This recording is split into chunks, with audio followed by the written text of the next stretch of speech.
तो दोस्तों आज से हम एक न्यू स्टोरी को स्टार्ट करेंगे जो कि बहुत इंटरेस्टिंग है और आपको बहुत मज़ा आएगा इसे देखकर। तो चलिए स्टार्ट करते हैं। चैप्टर की शुरुआत में कोई वीडियो बनाते हुए बोलता है कि वहाँ झाड़ियों में हमने बहुत सारे बग्स को देखा है। जिस पर वो दूसरा जो वीडियो बना रहा था वो बोलता है कि रुक कर आगे देखो और भी कुछ है।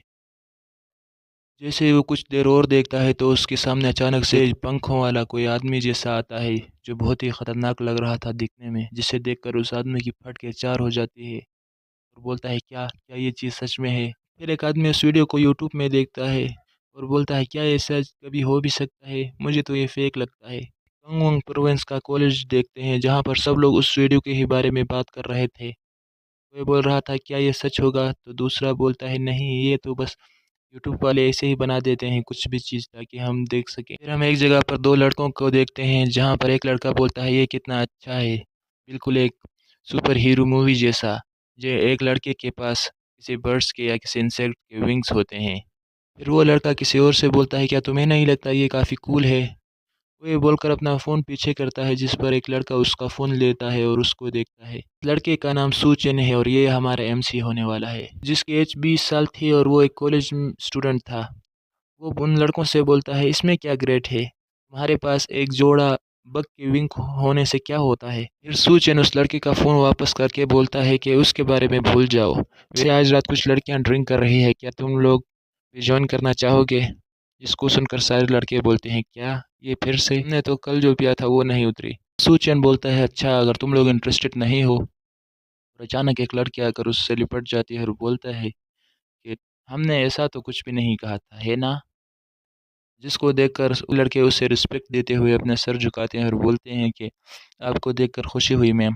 फिर सूचन हमें अपने बारे में बताता है कि जैसा तुम लोग देख सकते हो मैं कॉलेज में काफ़ी पॉपुलर हूँ। मेरे पास इंस्टाग्राम पे 5000 से ज़्यादा फॉलोअर्स हैं। इंस्टाग्राम तो सुना था, इंस्टाग्राम क्या है पता नहीं। फिर अपने टॉपिक पे वापस आते हैं और बोलता है कि मेरे ग्रेड्स भी काफ़ी अच्छे हैं और मुझे लोग हर पार्टी में इनवाइट करते हैं, चाहे वो कॉलेज हो या किसी सोशल मीडिया की पार्टी क्यों ना हो, मुझे इनवाइट करके बुलाया जाता है। अगर बात की जाए सोशल मीडिया की तो मैं उसमें काफ़ी मशहूर हूँ और ऐसा लगता है मैं टॉप पे हूँ।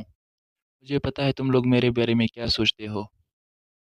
तुम लोग यही सोच रहे होगे कि ये खुद के बारे में कुछ ज़्यादा ही बढ़ा-चढ़ा कर बोल रहा है और खुद को कुछ ज़्यादा ही समझ रहा है। में खुद की पॉपुलैरिटी को लेकर बातें करना ये कुछ ज़्यादा ही नाजायज़ हो जाएगा।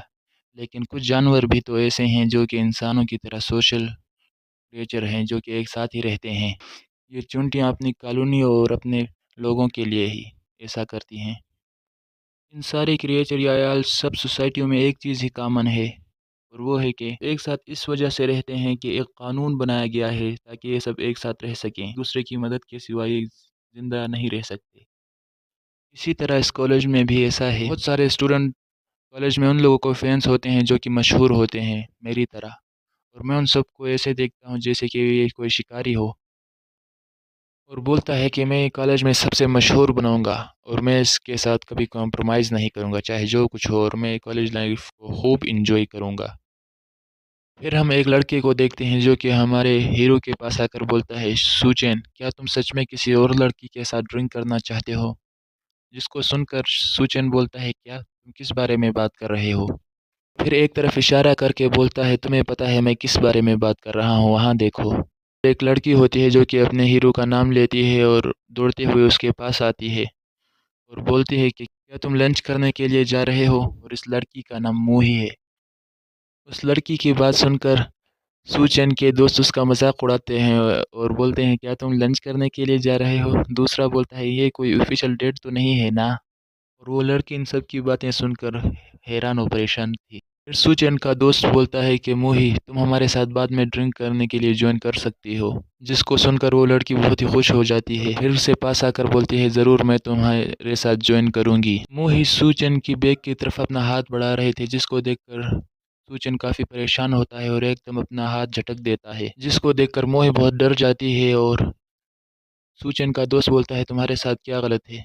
जिसको देखकर सूचन उनसे माफ़ी माँगता है और बोलता है मुझे माफ़ करना इसके लिए। और उनसे बोलता है कि मुझे अभी कुछ अच्छा नहीं लग रहा तो मैं अभी घर जा रहा हूँ। जिसको देखकर उसके सारे दोस्त बोलते हैं कि ये पहली बार नहीं है, एक बोलता है कि ये काफ़ी अजीब है और तीसरे वाला बोलता है तुम ऐसे ही जाओगे बिना ड्रिंक किए हुए। फिर वो मोही बोलती है कि मुझे माफ़ करना, मेरी वजह से तुम्हारा प्लान ख़राब हो गया क्योंकि मैं बाहर से आई थी। इसको देखकर एक लड़का बोलता है सीरियसली, वैसे तुम बाहर की तो नहीं हो। और फिर सूचन को देखते हुए बोलता है कि वो कुछ अजीब बर्ताव कर रहा है, उसके साथ क्या गलत है। सूचन रास्ते पर जाते हुए अचानक से अपने कंधे को पकड़कर बोलता है यार ये किस किस्म का लोड पड़ रहा है इस पर, ये कैसा बोझ है। और फिर बोलता है कि मैं बहाने ढूंढ रहा हूँ, वो भी खुद से। और फिर एक मास्क पहने हुए लड़की की तरफ देखकर बोलता है कि तुम लोग मुझे इससे मुख्तलिफ नहीं समझ सकते, मैं भी बिल्कुल इसी लड़के की तरह ही हूँ। सेमेस्टर स्टार्ट हुआ था तो वो लड़का बहुत अच्छा था, सबके साथ घुल मिल कर रहता था, लेकिन अभी वो सबसे अलग क्यों है और हमेशा अकेला ही क्यों रहता है?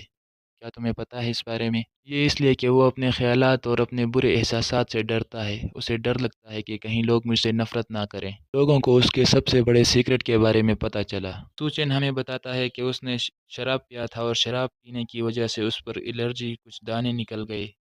उसके सारा फेस वगैरह ख़राब हो गया और हम उस लड़के को देखते हैं जिसका बुरा हाल होता है। उसके बाद उसे काफ़ी ह्यूमिलिएशन का सामना करना पड़ा। लोगों ने उसे बहुत बुरा भला कहा, लेकिन वो इन सब से भाग गया और अकेला रहने लगा। और सूचन उस लड़के की तरफ देखकर बताता है हमें कि उसने अपना सारा सेल्फ कॉन्फिडेंस खो दिया। बज़ाहिर तो वो ठीक लगता है मगर वो किसी से बात करने से भी घबराता है। उसके बारे में ये बात कहना सही होगा कि वो अब किसी से बात ही नहीं करता, बिल्कुल अलग ही रहता है सबसे।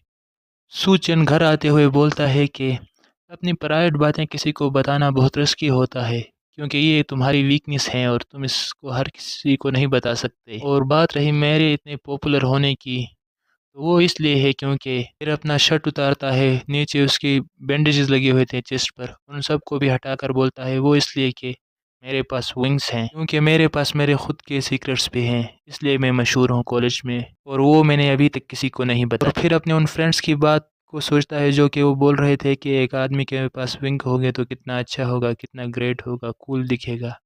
उन सब बातों को याद करते हुए बोलता है कि इनके बारे में ऐसा भी क्या ख़ास है, ये मुझे बहुत घटिया लगते हैं, मुझे ये बिल्कुल पसंद नहीं। और फिर सोचता है जहाँ तक मुझे याद है तो ये सब एक ड्रैगन फ्लाई की वजह से स्टार्ट हुआ था। जब मैं जूनियर हाई स्कूल में था तो मेरे कमरे में अचानक कुछ बग्स आ गए थे। मेरे पास एक स्प्रे था, जब मैं वो स्प्रे कर रहा था तो कुछ वजह से वो ड्रैगन फ्लाई डायरेक्ट धूल में तब्दील हो गए और मुझसे गलती से वो इन्हेल हो गए। उस वजह से मैंने काफ़ी वोमिट भी किया मगर कुछ फ़ायदा नहीं हुआ। लेकिन जब मैं दूसरे दिन उठा तो मैंने शीशे में खुद को देखा तो मेरे विंग्स आ गए थे। इस वजह से मुझे बहुत डर लग गया था और मैं डर के कारण नीचे छुप गया था। मैं डर की वजह से छुप गया था ताकि मुझे कोई मॉन्स्टर ना समझ ले या मेरे ऊपर कोई एक्सपेरिमेंट ना करे। मैं इतना डर गया था कि मैं उस रात सो भी नहीं पाया। मैंने अपनी विंग्स को छुपाने की बहुत कोशिश की थी, यहाँ तक कि मैं स्कूल में जाकर किसी के पास भी नहीं जाता था और हमेशा अकेला रहता था। इसी तरह मेरे अपने जूनियर हाई स्कूल में मैंने अपने विंग्स को काफ़ी अच्छी तरह से छुपा लिया था, जिस वजह से मेरी स्टडी भी काफ़ी अच्छी हुई और मैं कॉलेज में भी आ सका। लेकिन ज़िंदगी में मुश्किलें कभी ख़त्म नहीं होती। मुझे अंदर ही अंदर से तन्हाई खा रही थी और मैं बहुत अकेला हो गया था। लेकिन जब मैंने कॉलेज जाना स्टार्ट किया तो मैं चाहता था कि मैं सब कुछ चेंज करूं। फिर मैंने अपने विंग्स को अच्छी तरह से बैंडेज के नीचे छुपा दिया ताकि किसी को पता ना चले। और ये करने से मुझे थोड़ी तकलीफ़ होती थी मगर वो उसके सामने कुछ नहीं था जिसको देखकर लोगों का रिएक्शन होता और मुझे मॉन्स्टर समझ लेते। लेकिन जब भी मैं पब्लिक प्लेसेस में जाता तो मुझे पता होता कि विंग्स ने मुझे टच किया है या ये हर्ट्स हो रही हैं। लेकिन फिर भी मैं हमेशा कॉन्फिडेंस रहा, अच्छे कपड़े पहने, सबके साथ काइंड बर्ताव किया, अच्छा हेयर स्टाइल रखा, अच्छी इमेज बनाई अपनी एक, और फाइनली मैं वो शख्स बना जो मैं बनना चाहता था और सारी लड़कियां उसको देख रही थी। जैसे कि लोग बोलते हैं कॉन्फिडेंस पहली सीढ़ी होती है कामयाबी की तरफ, लेकिन फिर मुझे वो मिली और हम उस लड़की मोहा को देखते हैं जो कि सुचैन के कपड़े को खींचकर बोलती है क्या मुझे तुम्हारा नंबर मिल सकता है। उसके बाद से मैं अकेला कभी नहीं रहा, लेकिन फिर भी जब भी वो लोग ये विंग्स को देखेंगे तो मुझे इस लाइफ को गुड बाय कहना होगा और मेरी ये ज़िंदगी ख़त्म हो जाएगी। जब भी मैं मोहा के साथ ड्रिंक करता हूँ तो ये स्टूपिड विंग्स मुझे काफ़ी हर्ट करते हैं और हमेशा मेरे रास्ते में आते हैं ये विंग्स। और फिर अपने पंख फैलाकर बोलता है कि बहुत वक्त हो गया, मैंने इनको फैलाया नहीं है। और फिर उस वॉशरूम से बाहर आकर बोलता है कि मैं इनके बारे में किसी को बता नहीं सकता, स्पेशली मोहा को। ये बोलकर वो गेट खोलता है तो उसके सामने मोहा खड़ी होती है। दोनों एक दूसरे को देखते हैं, फिर अचानक से बहुत शौक हो रह जाते हैं और चिल्लाते हैं जैसे कि कोई भूत देख लिया हो। और सूचन अचानक गेट बंद कर देता है। मोहा बोलती है कि तूने शर्ट पैंट क्यों नहीं पहनी, जिसको सुनकर सूचन बोलता है कि मैंने पैंट तो पहनी हुई है। फिर सूचन को कुछ याद आता है और बोलता है रुको, कहीं उसने मेरी विंग्स तो नहीं देख ली। नहीं, शायद उसने नहीं देखी होगी। और फिर मोहा को बोलता है कि तुम यहाँ क्या कर रही हो, जिसको सुनकर मोहा बोलती है कि डोर खुला था तो मैं सीधा आ गई, और तुम्हारे दोस्तों ने इस जगह का एड्रेस दिया था और बोला था कि हम यहाँ ड्रिंक करेंगे और हम तुम्हें वहीं मिलेंगे, तो तुम वहाँ जाओ, इसलिए मैं यहाँ आई। इस बात को सुनकर सूचन बहुत गुस्सा होता है और बोलता है वो कमीने बास्टर्ड। मोहा फिर गेट के सामने चुपचाप खड़ी होकर अचानक बोलती है कि सूचन, क्या तुम बीमार थे इसलिए तुम वहाँ से आ गए? ये पहली बार नहीं है जब तुम ऐसा कर रहे हो। तुमने कई बार पहले भी ऐसा किया है कि अचानक से तुम कुछ अजीब बर्ताव करते हो। कुछ ऐसा है जो तुम मुझे नहीं बता रहे। जिसको सुनकर सूचन काफ़ी घबरा जाता है और बोलता है नहीं, ऐसा कोई बात नहीं। और अपने दिल में सोचता है नहीं, मैं तुम्हें। उसके बाद मोही अपने साथ जो सामान लाए थे उसे नीचे रखकर बोलती है कि चलो चलते हैं। जो बात सुनकर सूचन शौक रह जाता है, तो मोही बोलती है कि चलो एक मूवी देखने चलते हैं, और जब तक तुम बाहर नहीं आती मैं यहीं बैठी रहूँगी तुम्हारे इंतज़ार में। जिसे देखकर सूचन बोलता है लेकिन मैं बीमार हूँ। मोही बोलती है कि मुझे पता है तुम झूठ बोल रहे हो, ऐसे दिखाते हो कि तुम बीमार हो तो मुझे पता चल जाता है, या मैं वो भी बता सकती हूँ जब तुम डिप्रेस होते हो और सब कुछ छुपाने की कोशिश करते हो, और तुम मुझसे कुछ छुपा भी रहे हो ज़रूर, ये भी मुझे पता है। और फिर थोड़ा सैड होकर बोलती है लेकिन तुम मुझे कुछ नहीं बताते। ये बात मुझे काफ़ी तकलीफ़ देती है और मुझे बहुत परेशान करती है। याद करो वक़्त जो साल के पहले तुमने मुझे बचाया था उस लड़के से, ये बोलकर के तुम मेरे बॉयफ्रेंड हो।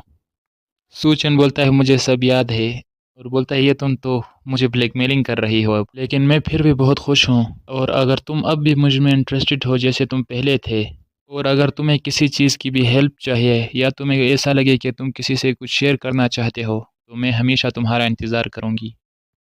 सूचन अपने दिल में सोचता है इन सब के लिए शुक्रिया मोही, पर मैं अपना ये सीक्रेट किसी को नहीं बता सकता, और दरवाज़ा खोल के बोलता है कि चलो उस फ़िल्म को देखने चलते हैं, और दिल में सोचता है ये कोई ऐसी चीज़ नहीं जिसको मैं किसी के साथ शेयर करूं। अब जैसा चल रहा है वैसे ही चलने देते हैं सब कुछ। रोड पर निकल जाते हैं उस मूवी थिएटर की तरफ मूवी देखने। फिर हम एक मिस्टीरियस सा आदमी को देखते हैं जो कि ऑन पर नज़र रखे हुए था। तो आज के लिए इतना ही, मिलते हैं नेक्स्ट पार्ट में।